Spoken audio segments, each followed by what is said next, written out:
NEET examination നടക്കുന്ന പരീക്ഷാ കേന്ദ്രങ്ങളിൽ ഒന്നിൻ്റെ മുമ്പിലാണ് ഞാനിപ്പോഴുള്ളത്. ഇത് കോഴിക്കോട് കേന്ദ്രീയ വിദ്യാലയമാണ്. ഇതുപോലുള്ള 362 പരീക്ഷാ കേന്ദ്രങ്ങൾ നീറ്റ് എക്സാമിനേഷന് വേണ്ടി കേരളത്തിൽ ഒരുങ്ങിക്കഴിഞ്ഞു. ഈ പരീക്ഷാ കേന്ദ്രങ്ങളെ എല്ലാ ജില്ലകളിലും ഏകോപിപ്പിക്കുന്നത് ഇതുപോലുള്ള കേന്ദ്രീയ വിദ്യാലയങ്ങളാണ്. പരീക്ഷ നടക്കുന്ന കേന്ദ്രങ്ങളുടെ 100 മീറ്റർ പരിധിക്കപ്പുറത്തേക്ക് പുറത്തുനിന്ന് ആക്സസ് ഇല്ലാത്ത രൂപത്തിൽ മൊബൈൽ ക്യാമറകൾ ഘടിപ്പിക്കുന്ന പണി പുരോഗമിക്കുകയാണ്. മാത്രമല്ല, ബാങ്ക് ലോക്കറുകളിൽ സൂക്ഷിച്ചിരിക്കുന്ന ക്വസ്റ്റ്യൻ പേപ്പറുകൾ പരീക്ഷാ കേന്ദ്രങ്ങളിലേക്ക് പോലീസ് അകമ്പടിയോടെ എത്തിക്കാനുള്ള സജ്ജീകരണങ്ങൾ സ്വീകരിച്ചു കഴിഞ്ഞിട്ടുണ്ട്. മാത്രമല്ല, എല്ലാ ജില്ലകളിലും അതത് ജില്ലകളിലെ ഗവൺമെൻറ് കോളേജുകളിലെ പ്രൊഫസേഴ്സിനെ ഒബ്സർവർമാരായി നിയമിച്ചു കഴിഞ്ഞിട്ടുണ്ട്. അങ്ങനെ പഴുതുകളില്ലാതെ പരീക്ഷ നടക്കാനും ക്വസ്റ്റ്യൻ പേപ്പർ ചോരില്ല എന്നുറപ്പുവരുത്താനുമുള്ള നടപടികൾ NTA-യും ഗവൺമെൻറ്റും സ്വീകരിക്കുന്നു എന്നതിൻ്റെ വലിയ സന്തോഷവും സമാധാനവും ഇങ്ങനെ നിന്ന് സംസാരിക്കുമ്പോൾ ഞങ്ങളെ സംബന്ധിച്ചിടത്തോളം ഉണ്ട്. കാരണം ഭാവിയുടെ മുഴുവൻ ഭാരങ്ങളും ചുമലിലേറ്റിയാണ് ഞങ്ങളുടെ കുഞ്ഞുങ്ങൾ ഈ പരീക്ഷാ കേന്ദ്രങ്ങളിലേക്ക് വരുന്നത്. ആ ബോധ്യം ദയവായി പരീക്ഷ നടത്തിപ്പുകാർക്ക് എല്ലാവർക്കും ഉണ്ടാവേണ്ടതുണ്ട് എന്ന അഭ്യർത്ഥനയുമായാണ് ഞാനിപ്പോൾ നിങ്ങളെ കാണാൻ വേണ്ടി വന്നിരിക്കുന്നത്. എല്ലാ വർഷവും 2016 മുതൽ ഇതുവരെ നീറ്റ് എക്സാമിനേഷൻ നടന്നതിൻ്റെ ചരിത്രം നമ്മൾ പരിശോധിച്ച് കഴിഞ്ഞാൽ നിരവധിയായ സങ്കടങ്ങളും കൊണ്ട് ഈ പരീക്ഷാ കേന്ദ്രങ്ങളിൽ നിന്ന് ഇറങ്ങിപ്പോയ കുഞ്ഞുങ്ങളെയാണ് നാം കാണേണ്ടി വന്നിട്ടുള്ളത്. ഞങ്ങളെ ഒട്ടും കൺസിഡർ ചെയ്തില്ല, ഞങ്ങൾക്ക് നേരം കിട്ടിയില്ല, ഞങ്ങളിൽ നിന്ന് OMR ഷീറ്റുകൾ തട്ടിപ്പറിച്ചെടുത്തു, ഞങ്ങളുടെ കുറേ നേരങ്ങളെ പരീക്ഷാ നടത്തിപ്പുകാർ അപഹരിച്ചു, ഞങ്ങളുടെ ദേഹപരിശോധന മാനസികാഘാതമുണ്ടാക്കി. അങ്ങനെ നിരവധിയായ സങ്കടങ്ങൾ കുഞ്ഞുങ്ങൾക്ക് പറയാനുണ്ടായിരുന്നു. ദേഹപരിശോധനയ്ക്ക് വേണ്ടി ഏൽപ്പിച്ചിരിക്കുന്നത് മറ്റൊരു ഏജൻസിയാണ്, ഞങ്ങൾക്കറിയാം. ആ ഏജൻസി ഇത് കാണുന്നുണ്ട് എങ്കിൽ, അങ്ങയുടെ പരിശോധകർ ഇത് കാണുന്നുണ്ട് എങ്കിൽ നിങ്ങളോട് അഭ്യർത്ഥിക്കുകയാണ്. കുഞ്ഞുങ്ങളാണ് പരീക്ഷാ കേന്ദ്രങ്ങളിലേക്ക് വരുന്നത്. NDA നിഷ്കർഷിച്ച ഡ്രസ് കോഡുകൾ മുഴുവൻ പാലിച്ചുകൊണ്ട് തന്നെയാണ് അവരിങ്ങോട്ടേക്ക് വരാൻ വേണ്ടി ശ്രമിക്കുക.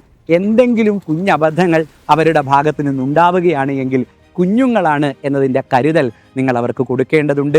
അവരൊരു വലിയ പരീക്ഷ എഴുതാൻ വേണ്ടി വന്നിരിക്കുകയാണ്.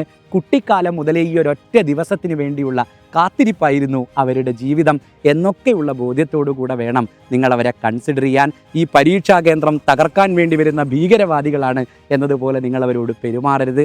അത്തരം പെരുമാറ്റങ്ങൾ മുൻകാലങ്ങളിൽ പലരും അവർക്കേൽപ്പിച്ച മാനസികാഘാതം വളരെ കൂടുതലായിരുന്നു. പിന്നീടിരുന്ന് പരീക്ഷ എഴുതാൻ അവർക്ക് കഴിയാത്ത വിധം അവരുടെ കുപ്പായത്തിൻ്റെ കൈമുറിച്ച് കളയുക, അങ്ങനെയൊക്കെയുള്ള അവരെ ഹാർഷായ ഭാഷയിൽ അവരോട് സംസാരിക്കുക, അങ്ങനെയൊക്കെയുള്ള നടപടികൾ മുൻകാലങ്ങളിൽ നമ്മളുടെ പരീക്ഷാ കേന്ദ്രങ്ങൾ കണ്ടിട്ടുണ്ട്. അതുകൊണ്ട് തന്നെ കുറേ കൂടെ സ്നേഹത്തോടു കൂടിയുള്ള കൺസിഡറേഷൻ പരീക്ഷാ കേന്ദ്രത്തിലേക്ക് കയറി വരുന്ന കുട്ടി ആവശ്യപ്പെടുന്നുണ്ട്. നിങ്ങളുടെ പുഞ്ചിരിക്കുന്ന മുഖം അവർക്ക് കാണേണ്ടതുണ്ട്. അതുകൊണ്ട് അത്രമേൽ സ്നേഹത്തോടെ കരുതലോടെ ഞങ്ങളുടെ കുട്ടികളെ സ്വീകരിക്കണം എന്ന് ദേഹപരിശോധന നടത്തുന്ന മുഴുവൻ ഉദ്യോഗസ്ഥരോടും സൈലം അഭ്യർത്ഥിക്കുകയാണ്. ഇനി പരീക്ഷാ കേന്ദ്രങ്ങളിലേക്ക് നാം വരികയാണ് എങ്കിൽ ഞങ്ങൾക്കുള്ള വലിയൊരു പ്രതീക്ഷ, ഒരുപാടേറെ വർഷങ്ങളായി കോമ്പറ്റേറ്റീവ് എക്സാമിനേഷൻ നടത്തി പരിചയമുള്ള അധ്യാപകർ, സർക്കാർ അധ്യാപകർ ആദ്യമായി പരീക്ഷ നടത്തിപ്പിന് എത്തുന്നു എന്നതിൻ്റെ ഒരു സന്തോഷവും സമാധാനവും ഈ വർഷത്തെ പരീക്ഷയ്ക്കുണ്ട്.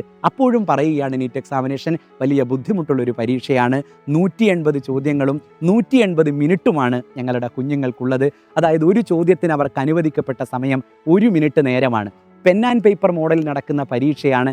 സോ NTA പറയുന്ന പോലെ OMR ഷീറ്റ് ബബിൾ ചെയ്യാൻ 1/4 മിനിറ്റോളം സമയം അവരുടേത് പോകും. ബാക്കി വരുന്ന 3/4 മിനിറ്റ് നേരം കൊണ്ട് വേണം വലിയൊരു ചോദ്യം വായിച്ച് അതിലെ കോൺസെപ്റ്റുകൾ മനസ്സിലാക്കി, ഇനി ന്യൂമറിക്കൽ ക്വസ്റ്റ്യനുകളാണെങ്കിൽ അത് സോൾവ് ചെയ്ത് അവർക്ക് ഉത്തരത്തിലേക്ക് എത്താൻ. ഈ 3/4 മിനിറ്റ് അതിന് മതിയാവുന്ന സമയമല്ല. എന്നിട്ടും ഈ 3/4 മിനിറ്റ് കൊണ്ട് പെർഫോം ചെയ്യാനുള്ള സകലമാന മാനസിക പ്രിപ്പറേഷനും കൊണ്ടാണ് അവർ ഈ പരീക്ഷാ കേന്ദ്രത്തിലേക്ക് എത്തുക. ആ 3/4 മിനിറ്റ് നേരം അവർക്ക് എഫക്റ്റീവായി കിട്ടുന്നുണ്ട് എന്ന ഉറപ്പുവരുത്തൽ കൂടിയാവണം പരീക്ഷാ കേന്ദ്രത്തിലുള്ള ഇൻവിജിലേറ്ററുടെ ഇടപെടൽ എന്നൊരു അഭ്യർത്ഥന ഞങ്ങൾക്കുണ്ട്. എനിക്കറിയാം ഗവൺമെൻറ് നിഷ്കർഷിക്കുന്ന അത്രയും ഒപ്പുകളൊക്കെ നിങ്ങൾക്ക് അവരിൽ നിന്ന് കളക്ട് ചെയ്യേണ്ടതുണ്ട്. പക്ഷേ പലപ്പോഴും ഇടയ്ക്കിടെ വന്ന് അവരെ ബുദ്ധിമുട്ടിക്കുന്ന, ഒരുപാട് നേരം അവരെ എഴുന്നേറ്റ് നിൽപ്പിക്കുന്ന നടപടികളൊക്കെയാണ് ഒപ്പുചാർത്തലിലൊക്കെ സംഭവിക്കാറുള്ളത്. നാം അവരെ എഴുന്നേറ്റ് നിൽപ്പിക്കുന്നു, അവരുടെ മുമ്പിൽ നിന്ന് പേപ്പറുകൾ മറിക്കുന്നു, ഏത് കോളത്തിലാണ് ഒപ്പിടേണ്ടത് എന്ന് നാം കണ്ടെത്തിയതിന് ശേഷം അവരോട് ഒപ്പിടാൻ പറയുന്നു. നാം ആലോചിക്കുക, ഇങ്ങനെ 2-3 തവണ റിപ്പീറ്റ് ചെയ്യുമ്പോൾ നഷ്ടപ്പെടാനുള്ളത് 2-3 മിനിറ്റ് മാത്രമല്ലേ, അതിലെന്തിരിക്കുന്നു എന്നൊക്കെ നമ്മൾ ആലോചിക്കും. ഈ 3 മിനിറ്റ് നേരം എന്ന് പറയുന്നത് എൻട്രൻസ് എക്സാമിനേഷനെ സംബന്ധിച്ചിടത്തോളം വലിയ നേരമാണ്. 10-12 മാർക്ക് അവർക്കില്ലാതായി പോകുന്ന, തുടർന്നുള്ള പരീക്ഷ എഴുത്തിനെ പോലും മെൻ്റലി അഫക്റ്റ് ചെയ്യുന്ന നേരമാണ് ഈ 2-3 മിനിറ്റ് നേരം എന്ന് പറയുന്നത്. അതുകൊണ്ട് അങ്ങനെ ഒരു നേരം അവർക്ക് നഷ്ടപ്പെട്ടുകൂടാ. വളരെ എളുപ്പം അവരുടെ മുമ്പിൽ നിന്ന് ഇവിടെ ഒപ്പിടൂ എന്ന് പറഞ്ഞ് പോകുന്നയാളായി മാറാൻ നമുക്ക് കഴിയണം. അത്രമേൽ ജാഗ്രത. ഞാനൊരു കോമ്പറ്റേറ്റീവ് എക്സാമിനേഷൻ നടത്താൻ വന്നയാളാണ്. എൻ്റെ മുമ്പിലിരിക്കുന്ന കുട്ടിയുടെ ഭാവി എൻ്റെ കയ്യിലാണ് ഇരിക്കുന്നത്. ആ ജാഗ്രതയും ഉത്തരവാദിത്വവും ആ പരീക്ഷാ ഹാളിൽ നിൽക്കുന്ന 2-3 മണിക്കൂർ നേരം എനിക്കുണ്ടാവേണ്ടതുണ്ട് എന്നതിൻ്റെ മുൻകരുതലുമായിരിക്കണം, അത്രമേൽ പ്രിപ്പറേഷനുമായിരിക്കണം എല്ലാ ഇൻവിജിലേറ്റേഴ്സും പരീക്ഷാ കേന്ദ്രത്തിലേക്ക് വരേണ്ടത് എന്നൊരു റിക്വസ്റ്റ് ഞങ്ങളെ സംബന്ധിച്ചിടത്തോളം ഉണ്ട്. മാത്രമല്ല, കുഞ്ഞുങ്ങളാണ്, എങ്ങനെയും പരീക്ഷ എഴുതി തീർക്കാനുള്ള ശ്രമത്തിലാണ് അവരുണ്ടാവുക. വാണിംഗ് ബെല്ലുകളൊക്കെ ഉണ്ടാവുമെങ്കിൽ പോലും ഈ കുഞ്ഞുങ്ങളെ സംബന്ധിച്ചിടത്തോളം പരീക്ഷ എഴുതി നിങ്ങളുടെ കയ്യിലേക്ക് OMR ഷീറ്റ് മടക്കി തരേണ്ട സമയമെങ്ങാനും അവരത് ബബിൾ ചെയ്യുന്നതായി നിങ്ങൾ കണ്ടാൽ, ഇതൊന്ന് തീർത്തുകൊട്ടെ എന്നവർ ചോദിച്ചാൽ, നമ്മളുടെ കുഞ്ഞുങ്ങളാണ്, നമ്മളുടെ വീട്ടിലെ കുഞ്ഞുങ്ങൾ ഇങ്ങനെയേ പെരുമാറിയിരുന്നുള്ളൂ എന്ന ബോധ്യമൊക്കെ അപ്പോൾ നമുക്ക് ഉണ്ടാവേണ്ടതുണ്ട്. മറിച്ച് നാം അവരിൽ നിന്ന് ആ OMR ഷീറ്റ് തട്ടിപ്പറിച്ചെടുത്താൽ OMR ഷീറ്റ് ഡാമേജ് ആവാൻ സാധ്യതയുണ്ട്. OMR ഷീറ്റ് ഡാമേജ് ആയാൽ അവരുടെ ഭാവി തന്നെയാണ് ഡാമേജ് ആവുന്നത് എന്ന് നാം തിരിച്ചറിയേണ്ടതുണ്ട്. അതുകൊണ്ട് ഇത്തരം കിരാത നടപടികളൊന്നുമില്ലാത്ത ആരോഗ്യകരമായ ഒരു പരീക്ഷാ നടത്തിപ്പ് കേരളം ആഗ്രഹിക്കുന്നുണ്ട്, നമ്മളുടെ കുഞ്ഞുങ്ങൾ ആഗ്രഹിക്കുന്നുണ്ട് എന്ന ബോധ്യം പരീക്ഷാ നടത്തിപ്പിനും ഇൻവിജിലേറ്റേഴ്സിനും ദേഹപരിശോധനക്കാർക്കും എല്ലാം ഉണ്ടാവേണ്ടതുണ്ട് എന്ന് അങ്ങേയറ്റം താഴ്മയായി ഇത് ഞങ്ങളുടെ കുഞ്ഞുങ്ങൾക്ക് വേണ്ടിയുള്ള അപേക്ഷയാണ്. അവരുടെ രാപ്പകലുകൾ ഞങ്ങൾ കണ്ടതാണ്, അവരിതിനു വേണ്ടി ഇൻവെസ്റ്റ് ചെയ്യുന്ന നേരം ഞങ്ങൾ കണ്ടതാണ്, അവരുടെ പ്രസൻസ് ഓഫ് മൈൻഡ് ഞങ്ങൾ കണ്ടതാണ്. അത്രമേൽ കുട്ടിക്കാലം മുതൽ സങ്കടപ്പെട്ടു വരുന്ന കുഞ്ഞുങ്ങളാണ് എന്ന വിചാരത്തോടുകൂടെ അവരെ കെയർ ചെയ്യണം എന്ന് വീണ്ടും അപേക്ഷിക്കുകയാണ്. അവരുടെ ഭാവിയിലേക്ക് നിങ്ങൾ അവർക്ക് കൊടുക്കുന്ന കരുതലിൻ്റെ 3 മണിക്കൂർ നേരം എന്ന് പറയുന്ന ഒരു വലിയ നേരമായിരിക്കും. ആ നേരം ഉറപ്പുവരുത്താനുള്ള വലിയ മനസ്സുള്ള ഇൻവിജിലേറ്ററെ കേരളം കാത്തിരിക്കുന്നു. ആ ഇൻവിജിലേറ്റർക്ക് കൈയടിക്കാൻ ഞങ്ങളും കാത്തിരിക്കുന്നു എന്ന് മാത്രം പറഞ്ഞ് ഞാൻ നിർത്തുകയാണ്.